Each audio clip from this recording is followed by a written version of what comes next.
Madame, Monsieur, bonjour et bienvenue dans notre émission Fiscalité au quotidien. Le sujet du jour est un sujet brûlant et concerne les détenteurs de comptes à l'étranger. Que faut-il en penser? Est-ce qu'il est encore temps de régulariser? Et si vous êtes confronté à l'administration fiscale, comment réagir? Alors, pour pouvoir en parler, j'ai invité Bruno Bellouis. Bonjour Bruno. Bonjour Gérard. Vous êtes avocat fiscaliste au cabinet Chatrier et vous êtes, disons, spécialiste de cette gestion des comptes et de ceux qui voudraient régulariser. Alors, est-ce qu'on a d'abord des chiffres et vous nous donnerez ensuite la marche à suivre dans un ou dans l'autre des cas? D'accord. Donc les chiffres sont tout récents puisqu'ils ont été transmis par l'administration fiscale au Parlement. Ils doivent l'être maintenant chaque année. Et M. Sapin les a commentés il y a quelques jours et le Figaro d'aujourd'hui y fait référence. Les chiffres sont relativement importants, hein. 40 000 dossiers déposés depuis le mois de juin 2013, c'est la fameuse circulaire Cazeneuve 1. 40 000 dossiers, 4 000 déjà traités avec la transaction définitive, la transaction qui permet à ces personnes d'avoir des pénalités fortement réduites puisqu'ils sont en démarche spontanée. Ça a rapporté au budget de l'État de façon exceptionnelle, donc 1,8 milliard en 2014. Les objectifs annoncés par M. Sapin sont de 2,2 milliards. Et on s'aperçoit à travers ce rapport, qui est très intéressant et très instructif, que 85% des actifs révélés en 2014 proviennent de la Suisse. 85%. Le rapport nous dit l'âge moyen des personnes qui viennent voir spontanément ce fameux service, 69 ans. 25% des personnes sont des personnes qui vivent à Paris intramuros. Et l'actif moyen en 2013 était de 1 million d'euros révélés. Et il est tombé à 880 000 euros en actif moyen en 2014. Et l'autre information qui est très importante à connaître, c'est que l'administration indique au Parlement que, à 90%, je crois, ce sont des situations qui traitent des cas de donation ancienne et plus encore de succession qui remonte à plusieurs générations.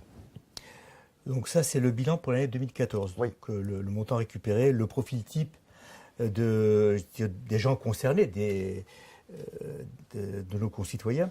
Que faut-il penser par contre aujourd'hui, enfin il y a quelques semaines, il y a eu une nouvelle fois, donc on a ressorti les fichiers suisses, les fichiers, donc ce qu'on appelait la SwissLeaks, les fichiers de la HSBC qui avaient été balancés comme ça dans la presse.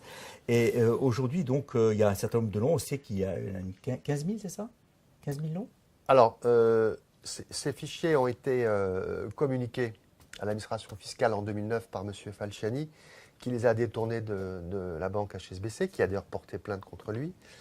Et ils ont été commentés en 2015 par cette enquête dite SwissLeaks Le Monde et d'autres journalistes. Et d'après Le Monde, il y a 130 000 noms qui ont été révélés aux différentes administrations. Et cela représente 180 milliards d'actifs non déclarés.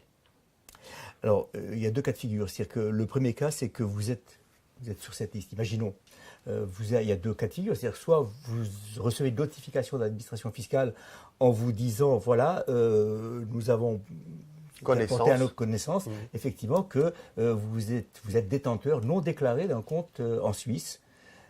Auquel cas, qu'est-ce qui se passe? Alors, là, disons, vous vous rappelez que la base, en fait, c'est que la démarche devant le service de traitement des déclarations rectificatives, qui est un service centralisé maintenant qui se trouve place de l'Argonne depuis septembre 2013, ce service, en fait, reçoit les déclarations et les démarches, les contribuables qui viennent spontanément.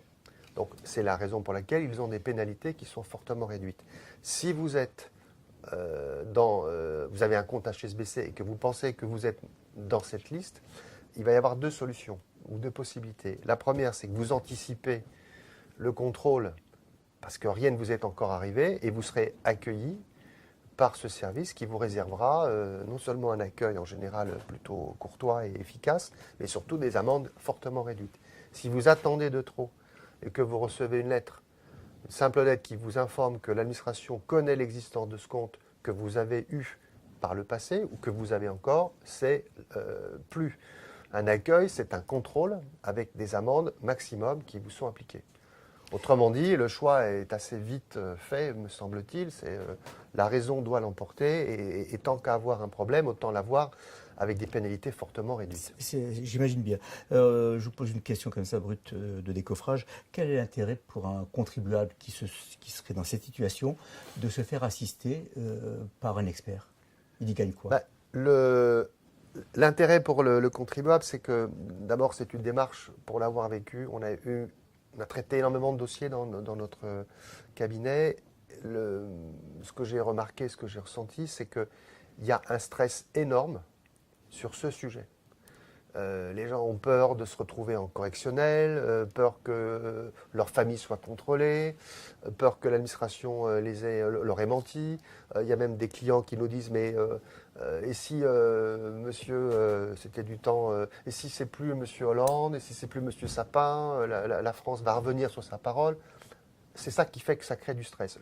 Alors que le professionnel, lui, il est par définition non stressé par cette procédure, c'est son métier, et il va aider le client à reconstituer quand même pour l'instant 18 déclarations par le passé, ce qui fait que, ce que m'avait dit d'ailleurs un des membres du STDR, c'est qu'ils ont des personnes qui viennent les voir spontanément, seules, sans aucune assistance. C'est très très compliqué. Parce que en plus le STDR demande des formats bancaires particuliers. Vous devez vérifier les calculs de plus-value, vous devez calculer les pénalités. Enfin, c'est assez particulier. Disons, c'est une galère supplémentaire. C'est une galère supplémentaire parce que c'est quelque chose qui est quand même très particulier. C'est un peu comme si vous me posiez la question, voilà, vous êtes dans le fichier HSBC, vous avez reçu cette demande. Est-ce que vous pouvez vous défendre seul ou vous représenter seul? C'est assez rare. Hein.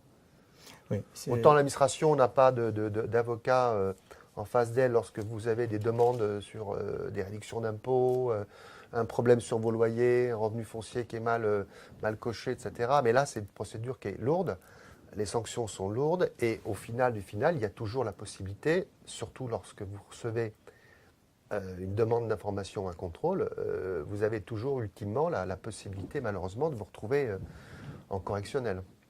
Alors, on va essayer d'être concret, pragmatique. Je suis détenteur d'un compte, j'ai 1 million d'euros d'avoir. Je souhaite régulariser, ça va me coûter combien?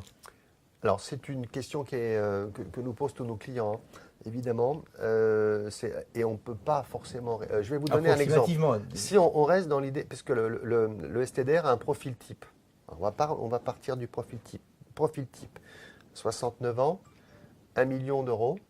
J'en ai hérité il y a 15 ans. Mon père est décédé.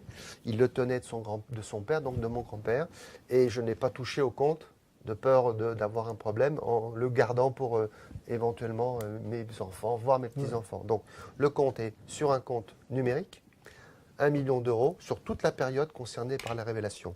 Dans un cas comme ça, on va tourner sur le montant de 1 million d'euros dans un taux de 15 à 18% avec un pivot à 20% des actifs révélés.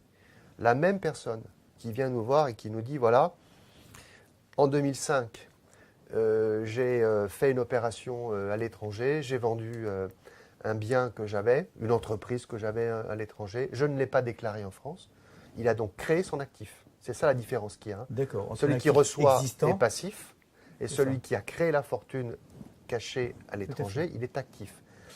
Donc, vous avez le taux qui va varier, le passif, 15-18% de 1 million d'euros. La même personne qui vient nous voir et qui est actif, lui, il va être plutôt aux alentours de 25-30.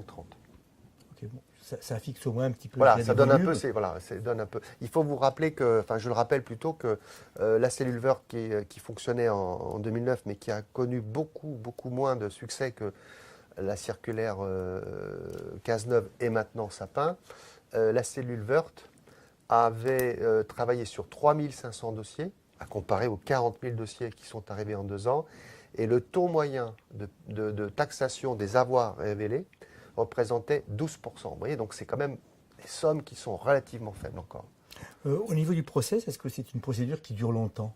La procédure, alors voilà, ça c'est un autre aspect, c'est que cette procédure s'éternise dans le temps, et les statistiques qui sont données au Parlement le montrent, puisque 40 000 dossiers arrivés dans ce service, 4 000 dossiers traités. Instruit. Il y en a 36 000 qui attendent d'être instruits avec la transaction signée par l'État français et qui sécurise cette opération. Et nos clients qui sont dans les 36 000 personnes sont stressés parce qu'ils considèrent, à tort d'ailleurs, que si jamais le gouvernement change, comment se fait-il que l'administration mette autant de temps? Elle fait ce qu'elle peut et il n'y a que 100 agents pour traiter 36 000 dossiers. Donc je peux vous dire que la procédure est partie sur de longues années. Mais en réalité, on arrivera de toute façon, à un moment ou à un autre, à écluser tous ces dossiers. Voilà, ceci étant, donc, on vient de le voir, si vous déclarez spontanément, entre les actifs et les passifs, c'est une fourchette entre 15 et 25%, disons gros. Attention, parce que là, j'ai pris un cas extrêmement simple. Oui, oui, tout à fait. Après, vous avez des cas qui compliquent singulièrement, vous en avez deux et qui renchérissent terriblement le coût. C'est que si dans la période considérée par le service ou par le vérificateur qui vous lance une demande sur le compte HSBC, vous lui dites « Ah ben oui, j'ai hérité de mon père en 2011 », en plus, vous allez payer les droits de mutation. Alors là, ça part, ça s'envole. Et l'autre cas qui est aussi très pénalisant, ce sont les personnes qui ont été conseillées dans les années 2005, 2006. On leur a conseillé de créer des structures de type Fondation Liechtenstein, Trust néo-zélandais, panaméenne ou BVI. Alors Bruno, est-ce qu'il existe des cas particuliers, et notamment je pense au fait d'héritiers peut-être, qui auraient hérité d'un compte et dont ils ne seraient même pas au courant eux-mêmes? Alors nous avons rencontré ce cas qui n'est pas si finalement peu fréquent, qui est donc le cas typique, c'est ce que vous... j'en ai un tout récent, hein, famille de 6 personnes, donc frères et sœurs. Un des pères est décédé, donc ils se retrouvent avec les oncles et tantes ensemble en indivision, et les enfants en représentation du père décédé, du frère décédé. Les enfants ne savaient pas en fait que leur père avait un compte en indivision avec leurs oncles et tantes. Et la banque, voyant que le compte n'était plus mouvementé depuis une dizaine d'années, je crois, a retrouvé un des enfants, en sachant que le frère était décédé, les a fait venir à Genève et leur a dit, voilà, vous avez un compte, vous avez des droits en fait sur ce compte. Et donc, dans ce cas-là, qui est donc relativement... c'est pas systématique, oui, hein, mais il y a des... Bon, vous avez la possibilité, donc toujours de révéler évidemment spontanément cette situation et de démontrer par tout moyen que ce compte, vous n'en aviez pas connaissance. Alors, oui. Deux moyens, déjà, si vous n'avez pas la signature, déjà, ça prouve que vous ne l'aviez pas. Le compte n'a reçu aucune entrée, il n'y a aucune sortie. Et l'administration, dans ce cas-là, considère que n'ayant pas été, n'ayant pas eu un comportement frauduleux, vous êtes amené à régulariser, vous payez les sommes que vous auriez dû payer, c'est-à-dire qu'on reprend ce compte et on l'intègre dans vos déclarations sans aucune pénalité. Aucune pénalité. Écoutez, c'est bon à savoir. Donc, si vous êtes dans ce cas-là, effectivement, il suffit de prouver au bon foi, et dans ces cas-là, zéro pénalité. Ça vaut quand même le coup d'essayer. Oui, c'est sûr. Voilà. Alors, une dernière question. Dans le cas contraire, je suis un phobique administratif et je suis réfractaire. Donc, je ne vais pas faire de déclaration. Je joue un petit peu au poker menteur, j'attends de voir. Alors, si je me fais rattraper par le fisc, ça va me coûter quoi? Alors, il y a effectivement un certain nombre de personnes qui sont réfractaires pour des raisons assez curieuses, puisque de toute façon, le secret bancaire en Suisse n'existe plus. Et la Suisse sera un des derniers pays à se mettre aux normes d'échange automatique en 2018. Ce qui veut dire que si vous n'avez rien fait en 2018, la Suisse enverra à votre, je banalise un peu, mais centre des impôts, votre nom, les avoirs que vous avez et les revenus. Là, vous serez donc pris sur le fait, si je puis dire. Et ça coûte combien? Et là, on peut penser... Alors, on va dire que, reprenons mon exemple, 15-18, c'est au moins le double. Voilà, bon. Plus des éventuelles poursuites sur des grands comptes. Oui, ça s'appelle en correctionnel. Pour l'exemple. Ah oui. Bon, en plus, le risque de la correctionnelle. Bon, écoutez, Bruno, merci de nous avoir un petit peu recentré un petit peu le débat et nous avoir, je dirais, illustré par des propos, par des exemples bien précis, je dirais, le risque qui était encouru. Donc si vous-même, si vous êtes dans cette situation, si vous avez un compte et que vous craignez et vous souhaitez régulariser, la meilleure des solutions, effectivement, c'est de vous faire assister. Ça vous coûtera moins cher, je dirais certainement moins cher, je dirais, Que en d'être coût. contrôlé, c'est sûr. Voilà, que d'être contrôlé, mais aussi ça vous coûtera beaucoup moins cher en termes de stress. Et ça a de la valeur aussi. Voilà, merci de nous avoir suivis. Donc, si vous voulez avoir plus de renseignements, n'hésitez pas. Écoutez, soit vous nous laissez un message, soit vous nous écrivez, soit alors, effectivement, vous écrivez directement au cabinet Chaintrier à Paris. Merci beaucoup et à très bientôt. Merci Gérard.